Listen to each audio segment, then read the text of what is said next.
Hi, everyone. Welcome to the first session of the Chelfis seminar at the University of Bucharest in 2023. This is an online session of the research seminar of the Department for Theoretical Philosophy at the University of Bucharest. And this is organized jointly with Chelfis. That's the Center for Logic, Philosophy, and History of Science at the same university. I'm Andrei Magashur, and I'm delighted to be able to host this event. Today's speakers are two fantastic individuals, Ilmari Hirvonen and Pekka, Syrjänen, and apologies if I'm mispronouncing that, will be speaking to us today about just so stories and how and whether and when they might and why they might lack modal depth. It is a pleasure to welcome them here. I very much wish I could do that in person and very much hope for future occasions. And they're coming from the University of Helsinki. Thanks, and please take it away. Thank you. First of all, it's a great pleasure to be here. So thank you for that, for the invitation. And let me just say a few words about myself and Pekka first. So I'm Ilmari Hirvonen. I'm working mainly on philosophy of pseudoscience, and Pekka just successfully defended his thesis on prediction in science. So now we are putting our knowledge together, and this is the presentation is what came out of that. So the title of our presentation, which we changed a little bit, is Just So Stories Lack Counterfactual Depth. And we're going to talk about what exactly is problematic about just so stories and give a few examples of such problems. Okay, so first we should start by thinking about what just so stories are in the first place. And here are a couple of quotes about things that are considered to be problematic concerning them. Stephen Jay Gould, the paleontologist and evolutionary psychologist, biologist, has said that just so stories that in just so stories, virtuality in invention replaces testability as the criterion of acceptance. His colleague, Richard Leventon, has said that they are imaginative speculations, and Niles Eldridge says that just so stories are dreaming up scenarios in which, in such fashion that situations that the very testing of the validity of the explanation becomes utterly hopeless. All three of these gentlemen are working mostly on biosciences, but there are also in other fields that people have considered just so stories to be problematic. For instance, in anthropology, Valerio Valeri has pointed out that a just so story explains nothing. It simply states authoritatively a sequence of unmotivated events by putting it in a narrative context. A just so story is thus justificative only because it's illocularly forced as a performative act.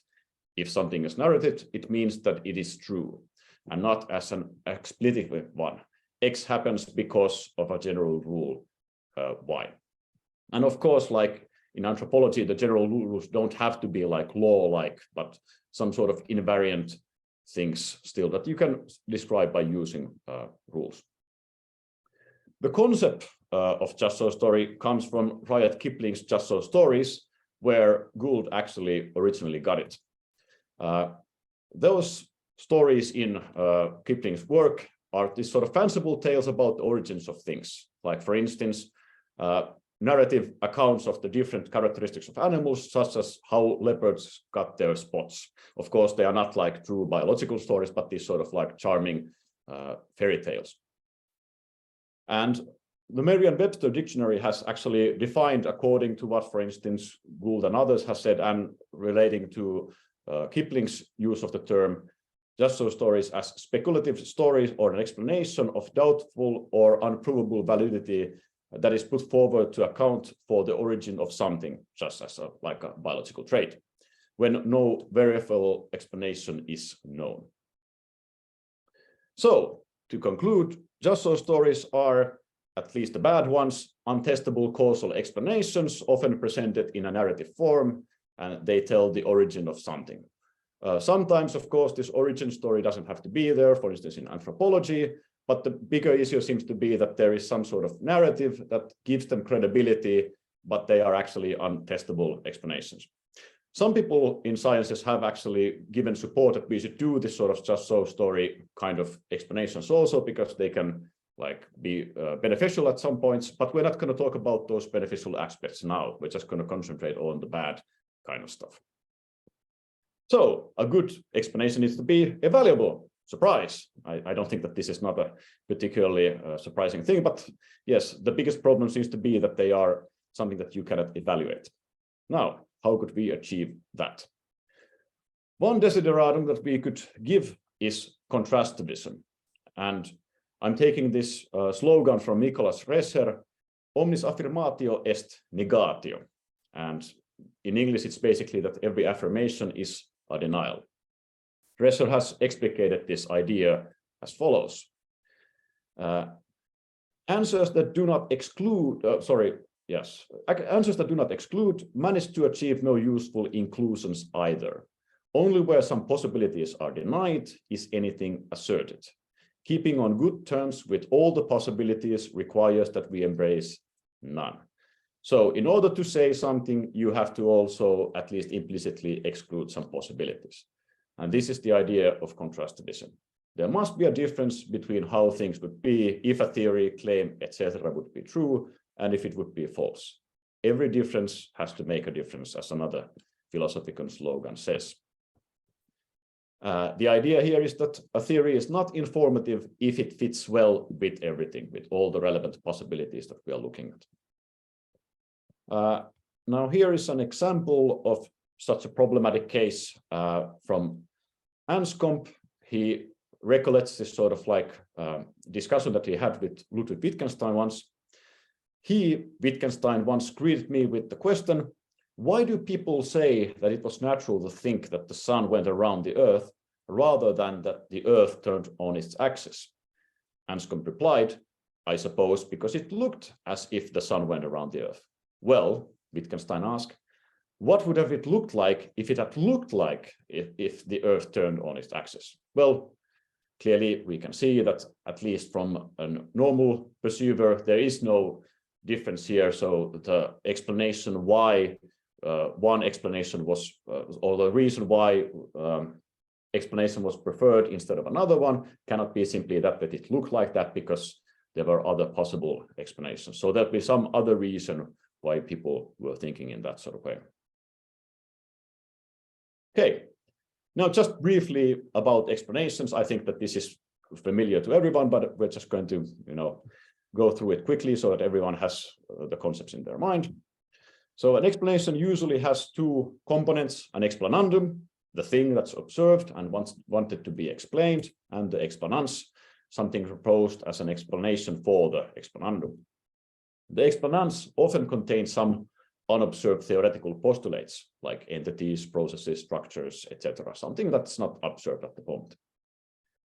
And a good explanation usually is considered to be such that it does not merely rephrase what is observed, so it tells something else besides what is actually visible or seen. And the theoretical postulates are not unavailable extra add-ons, like in just so stories, that merely form some narrative making the explanans intuitive or credible. There has to be some other kind of reason why these explanans should be accepted. The theory of causal explanation that Pekka and I endorse is the contrastive contrafactual theory of explanation, championed by the four gentlemen on the right. Hume, of course, was more famous about this on this the correlation theory, but like any case, he at least mentions this sort of like contrafactual idea in his inquiry. Now, according to the contrastive contrafactual theory, an explanation is an answer to what if things had been different question, or a what if question for short. So, for instance, Hume stated in the inquiry, we may define a cause to be an object followed by another, where all the objects similar to the first are followed by objects similar to the second. So this is the correlation theory.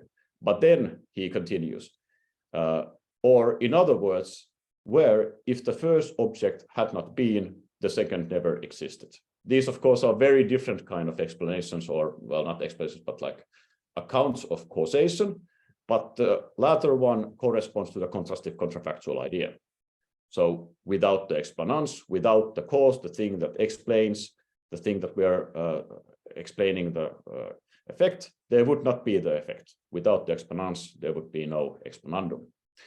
But it's not only just that in the absence of the explanans, the explanandum would cease to exist or would have not appeared. The theory is more fine-grained. So, for instance, Ylikoski, but also Woodward and Peel have basically said the same thing. Explanations track relations of dependence between values of variables. So a change in the explanans variable explains the change in the explanandum variable. So let's say that we are baking a cake or something like that, or a loaf of bread. If we have the dough in the oven and then we tweak the meter or the dial that changes the temperature, we will also have some sort of changes on the object being baked. So if we change the variable, the temperature, we will have some sort of changes also in the effect, which is the baked object, whatever it is. Okay, another important distinction made here, that should be made here, is between how possibly and how actually explanations. So how possibly explanation is are some kind of causes that could bring about the explanandum. So these are some sort of possible things that could explain the thing that we are trying to explain. A how actually explanation is the actual explanation that tells what actually brought about the phenomenon. So how actually explanation is one of the how possible explanations. So there can be different ways that we can bring about things, but there's only one causal chain or whatever that caused the thing that we are trying to explain. And when we have this sort of menu of different kind of how possibly explanations, we want to figure out what was the correct actual one. Now, of course, if we only have a bad lot of how possible explanations, then we don't have the how actually explanation among them. But in the at least good case that we have all the logical possibilities at hand, or the most credible relevant possibilities, then most likely it is among them. Now, often the actual explanation is unknown, so researchers have to find evidence that would discriminate between the different how possible explanations. Recall again Resser on contrastivism. So we need to make some sort of difference between why this would be the actual explanation instead of the other how possibly explanation. Now, of course, we can ask like what the possibility in the how possible refers to. Usually there seems to be two options, at least in science and in everyday life. So either we're talking about explanations that are naturally or empirically possible, that something is considered to be possible in the empirically accessible world.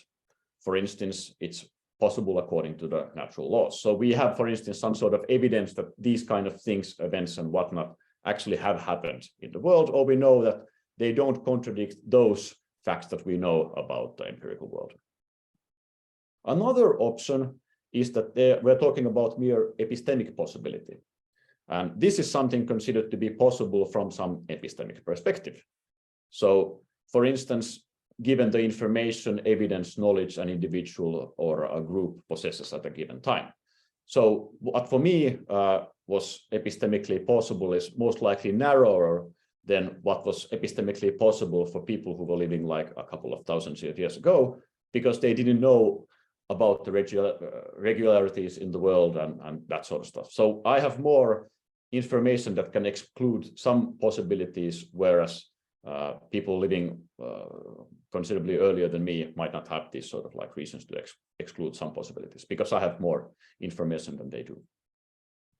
Okay, but the epistemic possibility is usually considered to be considerably weaker because it constrains less. So we can still, well, actually, I'm going to talk more about that on the next slide.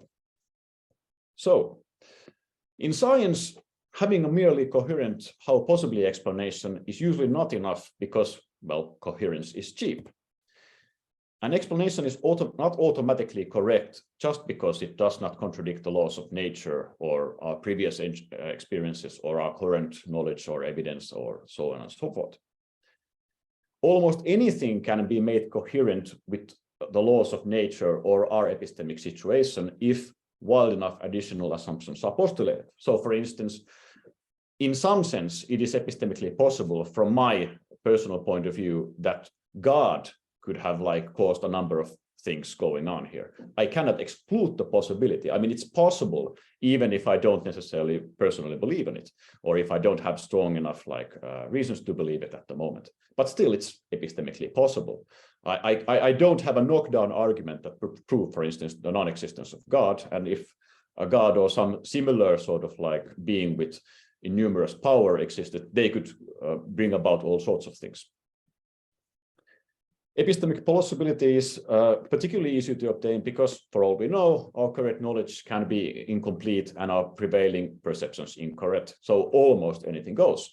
I mean, you could even say it's epistemically possible that our knowledge of the natural laws are incorrect at the moment, because most likely science is not complete and we will be doing a lot of advancement in the future. So basically, you could say that anything even that we know at the moment is not enough to exclude some possibilities, if we're only talking about epistemic possibilities.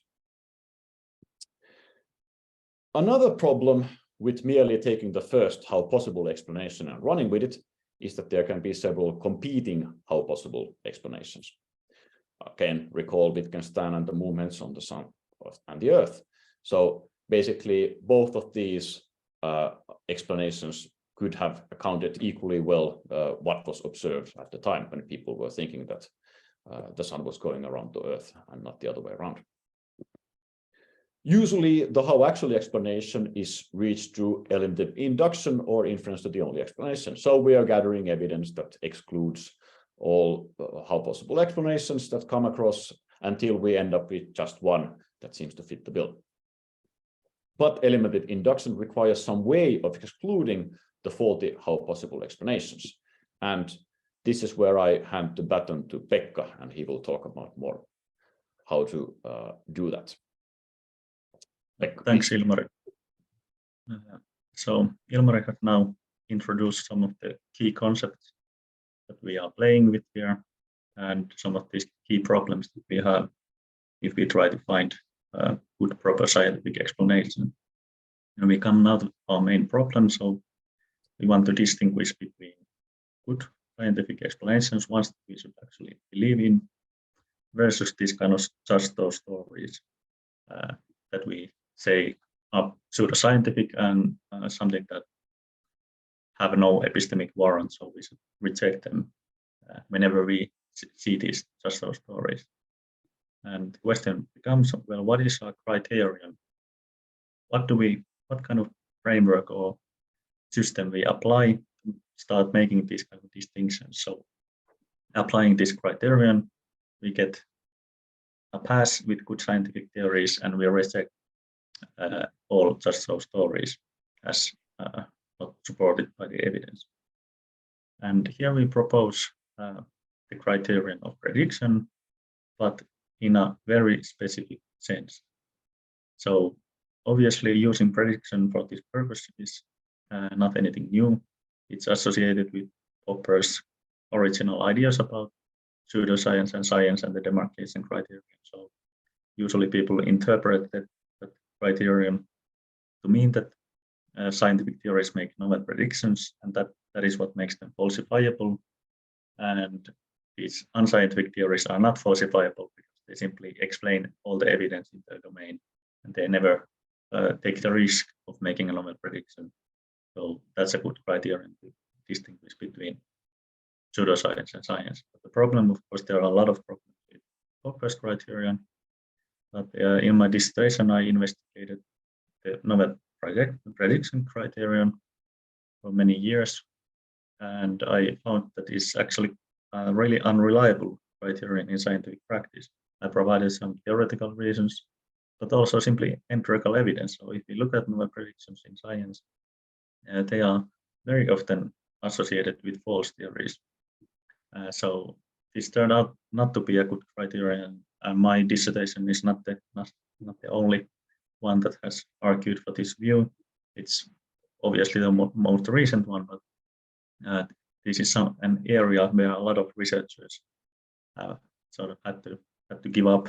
This novel prediction doesn't seem to provide a proper good criterion for these kind of demarcating purposes.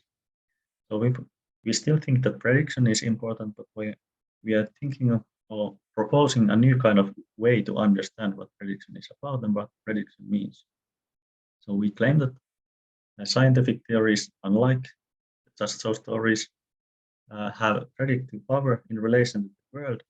And here we argue that predictive power or predictivity is a logical property of the theory itself and how it stands in relation to the world and evidence in the world.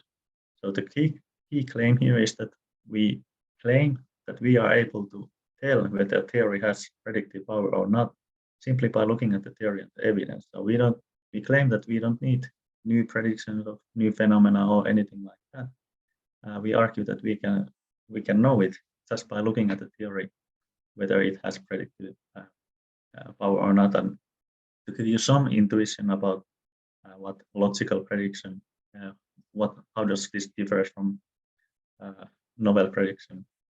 Well, the logical prediction, the phrase or the term itself comes actually from science. Physicists use this many times, and if you look at any medical or social science journal, they're doing a lot of predicting in the titles. So in psychology, you might run into a paper, this actually exists. Self-esteem predicts happiness. This is a sort of a relationship that psychologists have found, and they say that self-esteem predicts happiness, but obviously they don't mean that it predicts it in the future or that they need to make some kind of novel predictions about this relationship. It simply means that there's this kind of causal relation that Ilmari explained between the variable self-esteem and happiness. So if one goes up, the other tends to go up also. And this is a logical sense of prediction, simply how the theory stands into the relation to evidence in the world. We can say that there's this kind of logical prediction going on. But anyway, this just as a background, so you might get some idea what it means for a theory to be predictive in relationship to the evidence. And now we can give sort of an intuitive example of general relativity. Ilmari changes the slide, yeah. So how do we know? What are we looking at when we look at predictive power of scientific theory? What's it like? And relativity provides an excellent example because it's perhaps in our sense one of the most predictively powerful theories of all time. And here we argue that what's important about this theory is not that it made some novel prediction about bending of light or stuff like that, but the framework of the theory, or the way it's structured, it tells us what is going to happen in any circumstance in these domains in which it is applied. So obviously we can use the theory to predict how much light bends around our sun, but it wouldn't have mattered if the sun was 2 times larger or 3 times larger or in any size that's possible for these stellar objects to have. We could still we would know what would happen. So here we have these what if questions that we can answer based on this theory. And obviously this applies to stuff like the merging of black holes and the size of the gravitational waves that we get. The point here is that the structure of the theory enables us to predict in any situation with these when we're playing with these variables what would happen. And obviously we can test this. We cannot test the counterfactual in this solar system, but we can look at other solar systems with different sizes of masses, and the predictions always come true. So here we have this perhaps more of an intuitive idea now what predictive power of a theory means in relationship to evidence. So now we come to our new concepts. We want to sort of put some handle on what is predictive power like in this sense. And here we use the concepts of modal depth and counterfactual depth. I think we had the modal depth in the abstract, And now the title of this talk, we used counterfactual depth. This is because we are still sort of trying to formulate these ideas. But it seems that these are two distinct concepts. I think we may have a use for both of them. So they both can be used in some sense to gauge how good of a predictor a scientific theory is. So model depth is obviously related to, or has to do with possibility and necessity. So a theory that has this kind of predictive power has model depth in the sense that it sets a certain possibility phase of what can happen, and it also sets limits for what cannot happen or what necessarily happens in certain circumstances. So relativity is again a good example here. So it says the limit we can go faster than light. It tells us what necessarily happens if we put a certain size of object and light behind it, how it bends and so on. So it sets these kind of really strict limits on what must happen in reality if the theory is indeed correct. And obviously with relativity, this has always turned out to be the case. And the second concept, counterfactual depth, which is a certain type of perhaps model depth. And these are indeed kind of what if questions or what if inferences that we can make. Again, relativity, I gave these examples. So it's not only about what is actually happening, but we can say what would have happened in any number of cases. And if you think about this counterfactual depth, it actually sort of creates this explosion of predictivity in the scientific theory, because applications are practically endless. So we could predict these movements of the planets and gravitational waves and so on in any context. So we have obviously only tested a fraction of them, of all the possibilities. But here we take the inductive step, or at least scientists take inductive step, that they usually trust if a theory such as relativity passes these counterfactual tests many times, then they extrapolate and think it's going to hold in other contexts as well. Anyway, these are sort of the ideas that we are trying to build, and the claim is obviously that scientific theories, how we can distinguish them from just stories, is that scientific theories have predictive power in the sense of that they have this counterfactual depth. We can make this counterfactual type of prediction, and setting the criterion, we want first of all that the theory has this structure, that it can make these kind of inferences. And obviously, when we test these inferences, they have to come true. So if it's like Ilmari soon is going to show these examples of just those stories, you could build a just those story with counterfactual depth, but the problem is then that your predictions don't come true. So Ilmari soon is going to discuss those examples. This is what we need, we claim, to make the proper distinctions.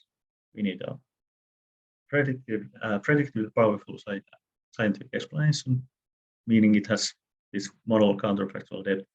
And when we test these claims that the theory makes, they are accurate, actually, in relationship to the world. But now Ilmari goes through some examples of where this is not happening, and how we can show that just those stories lack this appropriate sense what scientific theories and explanations have. Okay, so I have 5 examples of pseudoscientists or other epistemically questionable endeavors or practices or theories. And one of them is this sort of like relatively well-known moon landing conspiracy idea. So the conspiracy theory that the Apollo program's moon landings are hoaxes is mainly based on 2 kinds of evidence. details on the photographs and films of the landing. So there are some sort of like curious details that some people claim that cannot be accounted by the fact that people would have actually been in those circumstances in the moon, for instance, taking the pictures or filming the films, and on the astronauts' ability to survive the journey. So these both types of evidence actually do have counterfactual depth, but they have been demonstrated to be inaccurate. So if you look at more closely the evidence that we have at hand and the physics, it seems actually that the physics seems to fit much better what the main story, the normal story that's told about like actually people going to the moon and so on and so forth. But in addition to these sort of like explanations that have some counterfactual depth, the moon landing conspiracy theory also has a number of other kind of evidence that is more dubious. So among this other sort of evidence is that some NASA employees have died after the moon landings in accidents. Some of the original videos and blueprints are missing of like the equipment, and the original videos that NASA actually transmitted, those are missing from Apollo 11. Not all of them, but at least part of them. The USSR was actually ahead of the space race, but they couldn't reach the moon. How could the United States, that was like lagging behind, get to the moon first? It's possible that Stanley Kubrick could have faked the material, since he had made the film 2001 Space Odyssey, where there was this sort of like imagery of the moon. And then some have actually argued against these sort of conspiracy ideas that there would have to be at least roughly 400,000 people in the conspiracy in order for it to work. But then the conspiracy theorists have said that like, but all of the people working at NASA actually didn't have access to everything, because NASA had compartmentalized so that some people had access to certain kind of things and which other people hadn't had access to other kind of things. And this sort of explains that we didn't have to have all of the people in cahoots, but only very, very small number of people. Well, the problem with these other sort of like ideas is that they actually have very low counterfactual depth. They don't give any sort of variables, causal variables, like if this would have been different, then that would have been different in some sort of sense. And they are often based merely on arguments of ignorance. So they can think of some way of explaining, these NASA employees died because NASA was trying to kill them off because they were possibly telling about the story, but there can be like several other explanations why this happened. And there is no way to evaluate this sort of conspiracy kind of thing, because there's no other kind of evidence of it actually being in place. Another example is QAnon, again, a conspiracy theory. And this has extremely low counterfactual depth. So secret coded messages that you can find from passed by politicians or on internet forums, international secret sex trafficking rings, or Donald Trump's fight against these sex traffickers behind the scenes are practically unavailable, because there is no way to like see what's going on behind the curtains. And it's practically impossible to draw any predictions from who the original person who sent the internet posts, or other anonymous internet posters who sent it before him or after him, because the messages are so vague. They usually are sort of hinting towards different kind of stuff. So you can't actually make any sort of clear what if things have been different inferences on their base without actually adding something. And people have been adding a lot of stuff there, but all of the predictions that have been made on the basis of them have turned out to be false. But also all of the predictions that Q and all the other things, all the other anonymous posters have said have also turned out to be false. Hillary Clinton is not in jail or incarcerated. She was supposed to go to jail if Donald Trump becomes president. There haven't been any mass arrests, even though they should be like coming shortly, according to the posters. And before QAnon, there was the Pizzagate scandal, which it was claimed that in the restaurant Comet Ping Pong Pizzeria, there should have been like a dungeon with like children being abused and that sort of stuff. Well, there wasn't anything found in there, even though one individual tried to attack the pizzeria and free the children to see himself what was going on. Even though he didn't find anything, he didn't actually like give up on his conspiracy theories. So he's just explained it away in some other ways. Astrology, the astrological predictions are usually either too imprecise, so they're too vague to actually give any sort of like what if kind of count, because the concepts used them are so vague that you can fit them in almost anything. Or the other option is that when they are precise enough, they turn out to be false, or at least not better than what random chance can give us. So again, the problem with astrology seems to be very low contrafactual depth or high contrafactual depth, but then they are incorrect. And then there's this ancient astronauts hypothesis, which is the idea that like ancient civilizations are what they are due to extraterrestrials visiting human beings and helping, like building the pyramids or giving them technologies and whatnot. And this ancient astronaut or ancient alien hypothesis explains past traces, like for instance buildings, artifacts, texts, mainly religious texts. So they are explained that talk of God is actually gods are actually like talk of astronauts, but they didn't have like conceptual scheme to explain it, so they talked about deities instead of like extraterrestrials. And these explanations have virtually no contrafactual depth whatsoever. They merely appeal to the epistemic possibility, so that from our point of view, we cannot fully exclude the possibility that there could have been some beings with so advanced technology that they could actually produce the explanandum, like for instance, build pyramids or like travel faster than light and whatnot. However, no details are given about the beings or the technology, except for merely the fact that they are able to do this sort of stuff. So there are no sort of actual causal linkages made there. The stuff is just postulated so that it could account for what is observed. And then our last case is historical miracles. So like in many of the previous examples, proponents of historical miracles, for instance, that the resurrection of Jesus is a historical fact that can be proven by historical methods, they claim that the account is the best or only available explanation.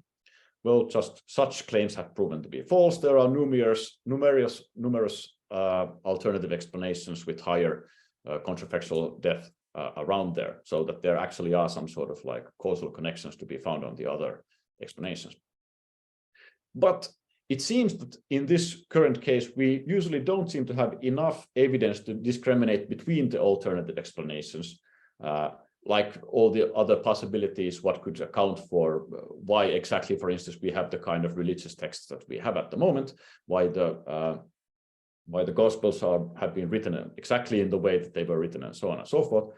But still, in these other explanations that do not apply miracles or whatnot, the causal components have independent evidence through predictions. So exactly what Pekka was talking about, we can still dissect these explanations into smaller bits, and all of these smaller bits are evaluable separately. So you can show that these sort of phenomena or this sort of dependency actually can be found in the world, or there are other instances in the empirical world that we have observed where these facts do happen.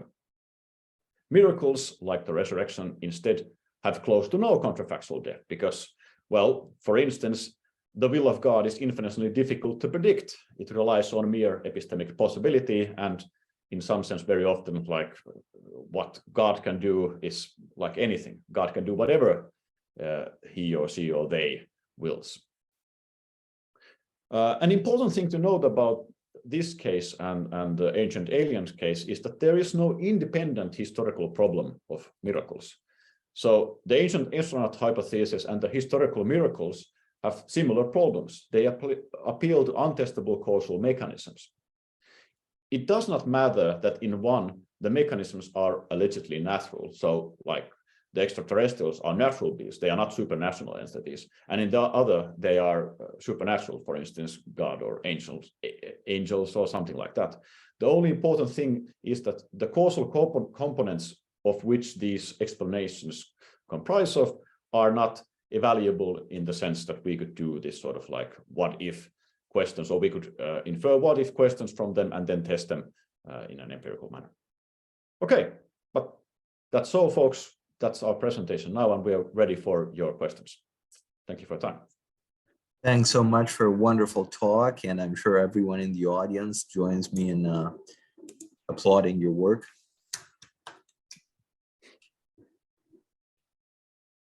And now we move to Q&A. And so if you'd like to ask a question or make a comment, by all means, don't hesitate. You could let us know in chat or use the raise hand button. And let me just maybe break the ice here by asking you about the notion of counterfactual depth. So I just wonder if you could maybe say just a bit more, because a very naive question might be this. There's an infinite number of logical consequences that one can draw from any given formula. And that applies to counterfactual logics as well. And so is counterfactual depth relative to the complexity of formulae that could be deduced, or is it just, could you maybe just say a bit more about counterfactual depth? Do you, Pekka, want to, or? Sure, I can. Yeah, so this is obviously, we're still trying to formulate it, so we can't give you a specific quantitative definition or anything like that of counterfactual depth.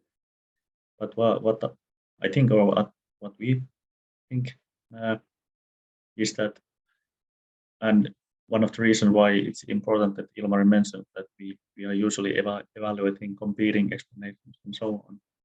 So, but actually, it's important here to set this kind of overall framework in which theories are tested. So we have some kind of cognitive problem, say, why do objects fall? And then we want a theory about why do objects fall. So we exclude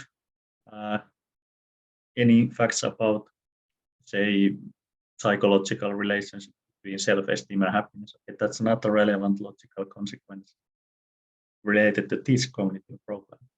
So then after we have asked such a question that is in need of explanation, then we can try to supply the explanation to that specific problem. And in this sense, we can have then a counterfactual depth related to relevant phenomena and sort of puzzles in that context. So obviously this raises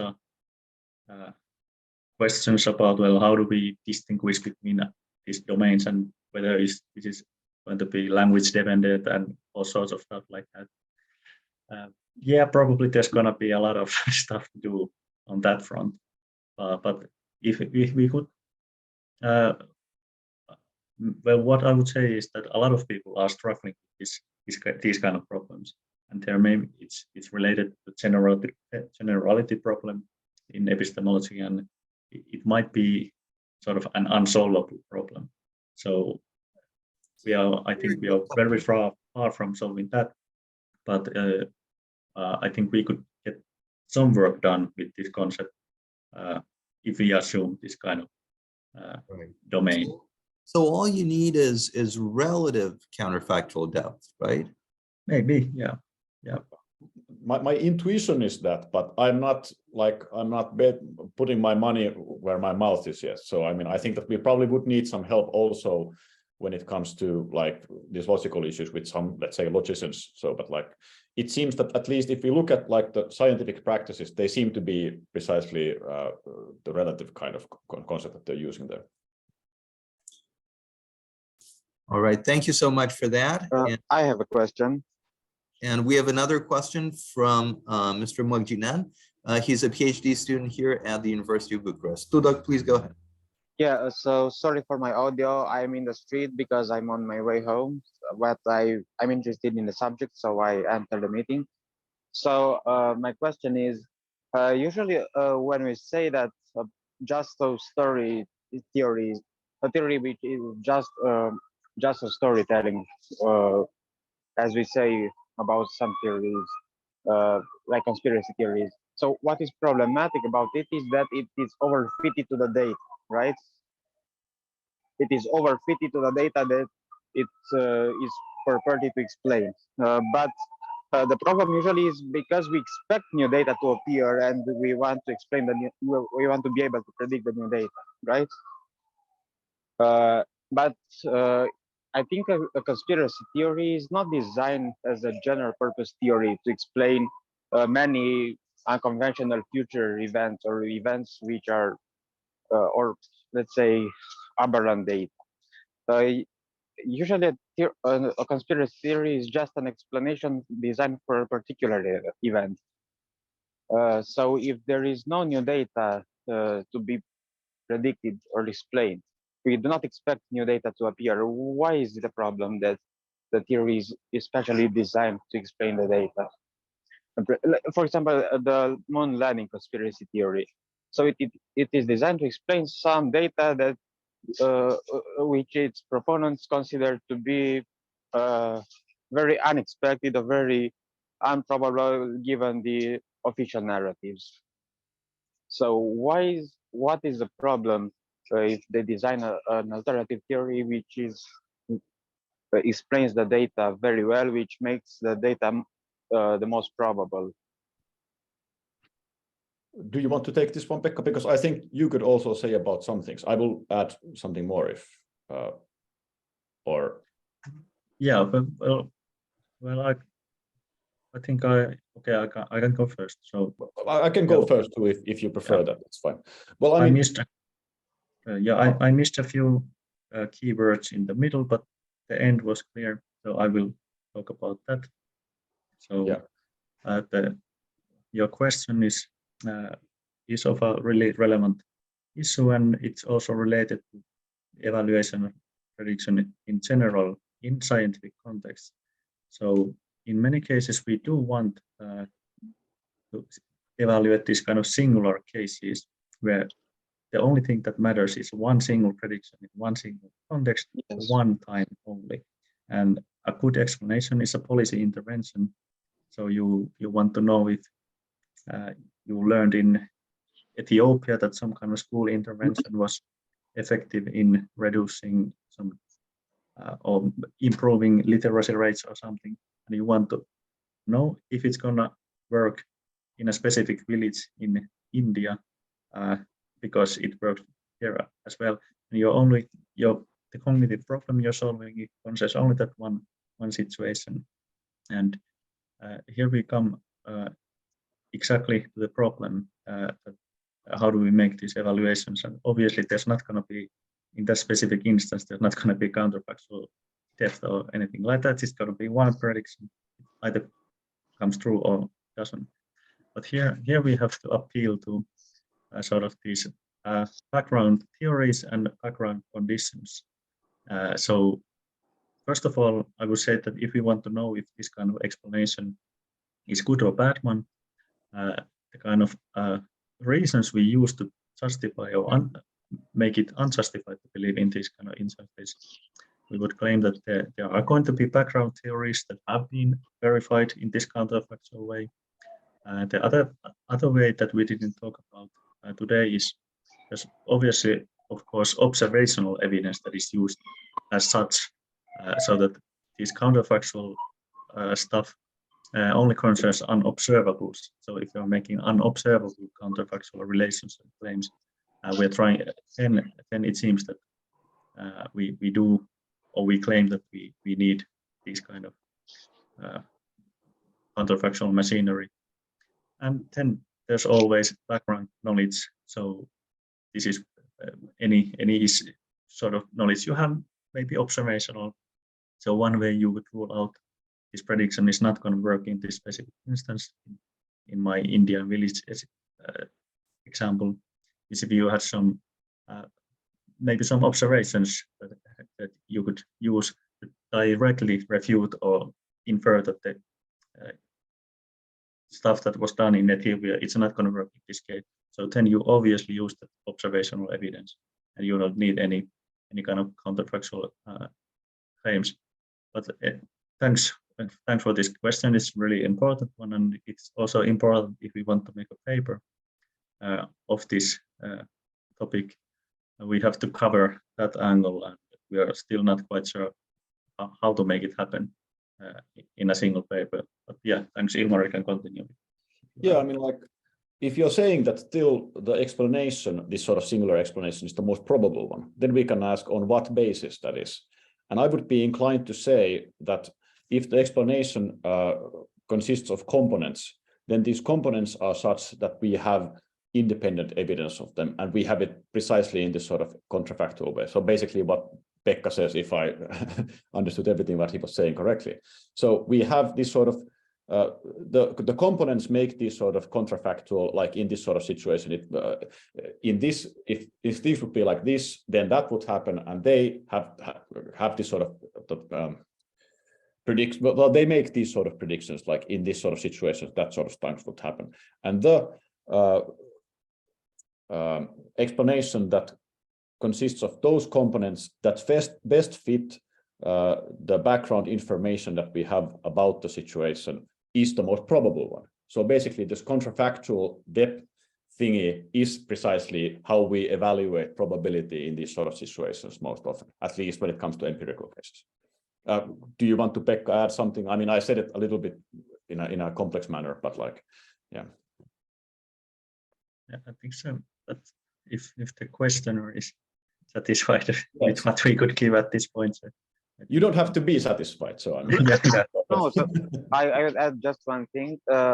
Maybe some conspiracy theories may satisfy some of your criteria. For example, there is a class of conspiracy theories, let's say political conspiracy theories, which actually, let's say, have some presuppositions about the human nature, the fact that humans have interests, and when they are powerful, they have resources, they tend to conspire in order to achieve their purposes. So given that background about the human nature, the fact that we want to ignore the laws when it's convenient to us, maybe they can actually predict that humans generally will, on important topics, or when there are great interest in the game, they usually tend to conspire and to lie to the public. Well, that's a good point, but there's two things I would like to say about that. So first, I mean, of course, we have through conspiracies have happened in certain kind of circumstances, but conspiracies happened in different kind of circumstances, like to a different degree. So also like concerning like how corrupt the society is at the moment or whatever can influence whether the probability whether there is a conspiracy going on or not.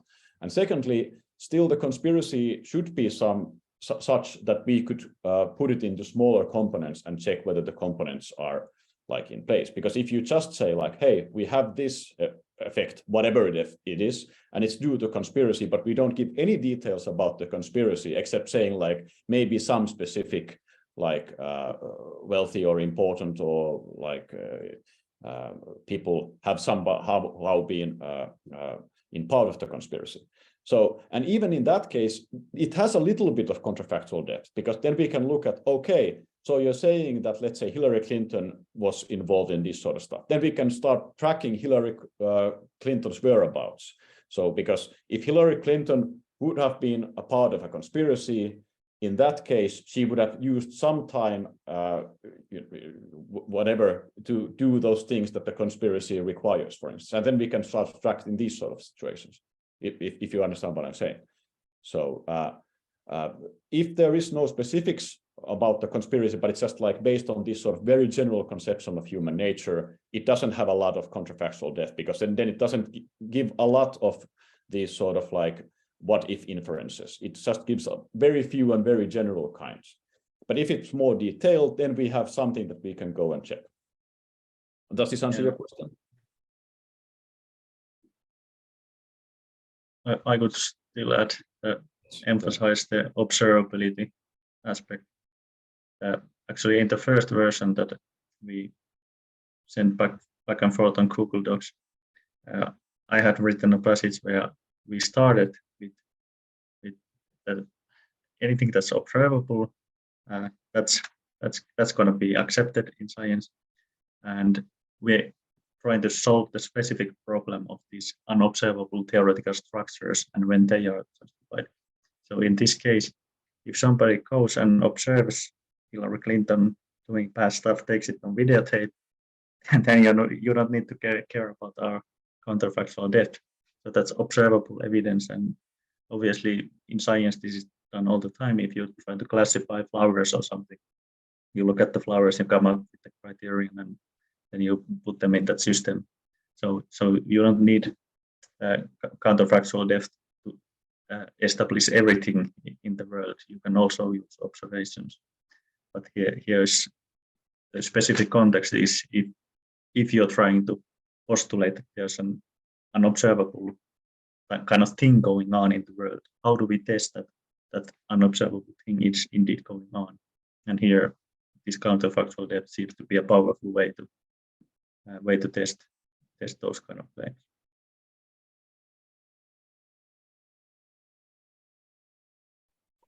All right, thanks so much to Tudor for the question. Ilmari, sorry, did you want to add anything? Or? I was just going to ask if Tudor was satisfied, or should we go to the next?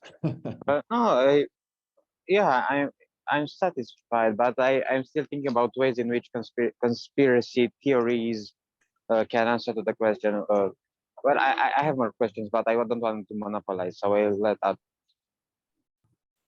Okay, thanks so much for the question and answer. And if there's some more questions. So I'm gonna alternate with Tudor and ask another question, if that's all right. I was wondering, counterfactual depth again, what this is supposed to track. So in particular, for instance, if you have contrastive counterfactual theory of explanation, I was wondering if there is a connection between counterfactual depth and explanatory depth.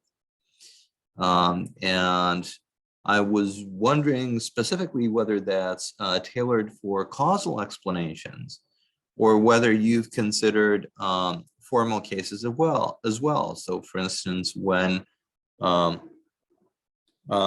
somebody provides some kind of platitudinous metaphysics as a background for the universe of sets, that could be a very fanciful just so story for Segmelo's one-liner that he wants to get anything short of contradiction, right? So I'm just wondering, if does this apply to counternomics? Does this apply to formal stuff, or is this tailored for causal explanation alone? And if there's a connection between explanatory depth and counterfactual depth, and if it's not the straightforward, I mean, I'm not sure that there's a straightforward connection there, but if it's not a straightforward one, then is there an indirect one? Thank you. Pekka can butt in whenever he wants. So first, we were thinking only about causal explanations, so not formally yet, at least. We have to figure out whether there actually could be some sort of linkages, but we were now only concentrating on causal explanations. And I think that, yes, there is a linkage between the two. For instance, Jaakko Kuorekoski and Petri Ylikoski have written this paper, Dissenting Explanatory Power. And I think that some of the ideas presented there correspond quite a bit of the sort of like thinking that we have in our paper. I can't recall it by heart, all the things that there were, but I think that like explanatory power and counterfactual depth, I think, are sort of coins of this, like different sides of the same coin, in the sense that if you have counterfactual depth with your explanation, and the explanation seems to work in this sort of textable, you also have explanatory depth in that case. So I would say that like from counterfactual depth, explanatory depth follows if the explanation is good on empirical or other terms. Pekka, would you want to correct me or add something else? I will add that counterfactual depth, if you have that, you don't necessarily have also an explanation. And the reason is because it's at least conceivable that you could have this sort of powerful algorithm that's completely cognitively impenetrable. You don't understand what the hell is going on, but it still could answer this kind of by studying such a large amount of data that it could find these counterfactual dependencies. And then you press a button and it tells you what's going to happen, but you don't still know why it's happening. So these do come apart, at least on a conceptual level, and you can think of an epistemic possibility where they could come apart, but they tend to be closely linked in the actual world. So often the step where, for example, if you have a machine learning algorithm, and at the step where you take it to the counterfactual level, so you're trying to use it to solve actual problems in the world, then it becomes visible. So then there's going to be some explanation that the machine gives you why it's making this kind of prediction, and it gives you sort of at least a quasi explanation at the same time, and understanding also. But I'm not an expert on machine learning in the sense that I don't know any specific examples of where this kind of stuff has been happening. I just can think of a case where this would happen. So I find this is very interesting because you went to examples in machine learning, whereas I was thinking of, well, I just came up with something different. I wasn't thinking about this beforehand, but you guys quoted Stephen Jay Gould, right? And somebody might say, look, if you're doing evolutionary biology or revolutionary psychology, it might be that in certain respects, you could be able to cook up a story such that what in fact might be a spandrel or an adaptation, right? And so the story in question, there's a question perhaps if that's a gesso story or if it's got counterfactual robustness to it, I guess. But it could enjoy counterfactual robustness without enjoying explanatory power, right? So then it would seem as though the notions don't coincide. I'm not sure what else to say about that, and I don't have a specific example in mind, but it seems as though if you can get one without the other, then perhaps explanatory power presupposes counterfactual robustness, but not the other way around. I think this might amount to what Ilmari was saying earlier. But then obviously there's a question, well, how do you fill the gap, right? Mm. So I realize that's a large question, and the narrower the scope of the project, the higher the chances that it succeeds. But you know, I just thought I'd flag this. Thanks. I think it's an excellent question, but I actually don't have an answer yet. Do you have anything on the top of your head yet, Pekka? Cognitive salience at that. That's the counterfactual depth, and you get explanatory depth. But that's actually the Ylikoski-Kuorikoski. Yes. So when they explain what explanation is, cognitive salience is one of these conditions. And you can obviously make predictions without, and you can have counterfactual depth, and you can even make successful causal claims without cognitive salience. So we could say that that's the one ingredient that we still need to get. Yeah, but I'd like to resist that because that story sort of puts explanatory power on the side of the agent, right? Whereas it's about salience, it's about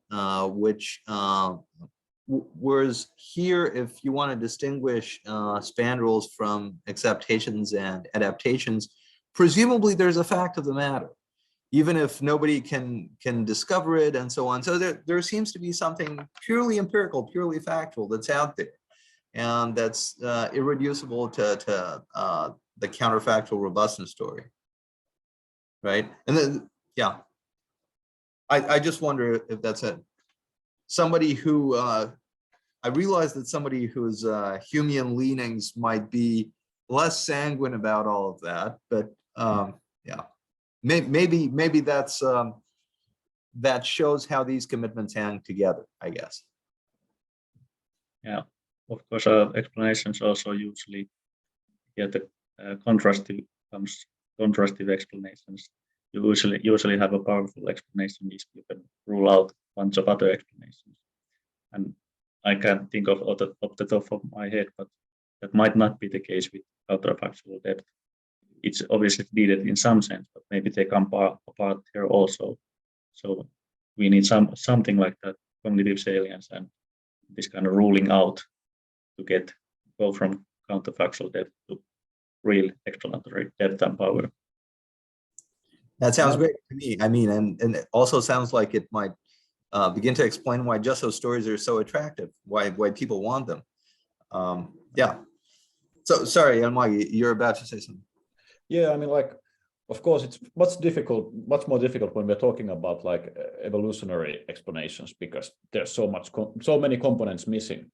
But I mean, I think in principle, if we would have like not necessarily all the relevant data, but at least much more information about, let's say, the evolutionary context of something, and then a spandler emerges. So I would say that in that situation, we still have some sort of like general laws or principle or invariance or whatever that we can use in explaining the spandrel.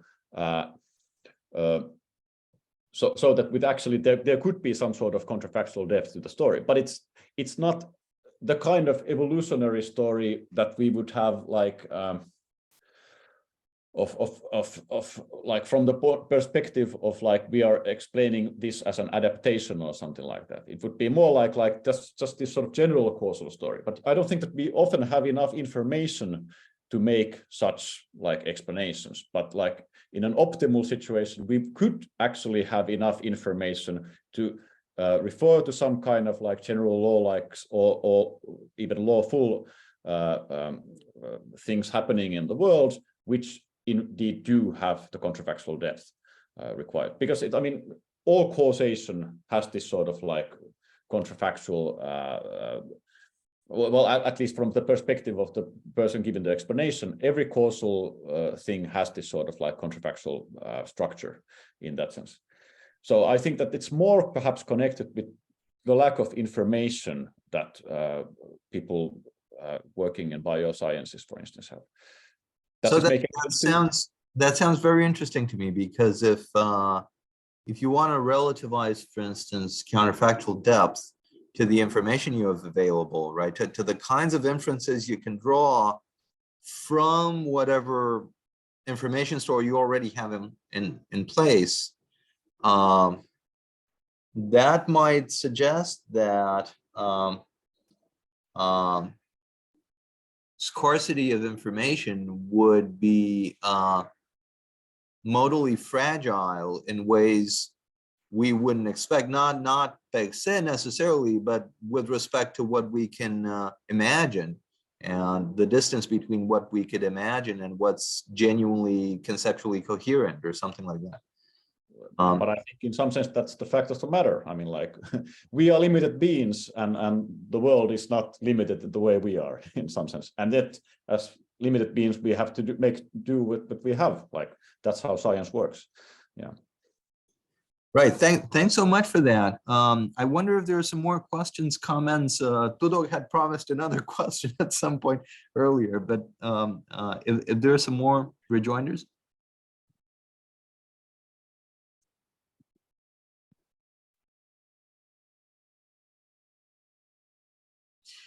And if not, there's more to bug you with, but we might maybe write an email afterwards, not to keep you too long. I realize we're in overtime already. So we're very grateful for your talk, and do come and visit in person. Thanks so much. Thank you. Thomas, Thanks for having me. if you want, you could give Tudor our email addresses. So if you have some other comments or questions, we would be glad to get them. Yes, thanks so much. And thanks to you all for joining us. Have a good night. Take care. Thanks. You too. Good evening.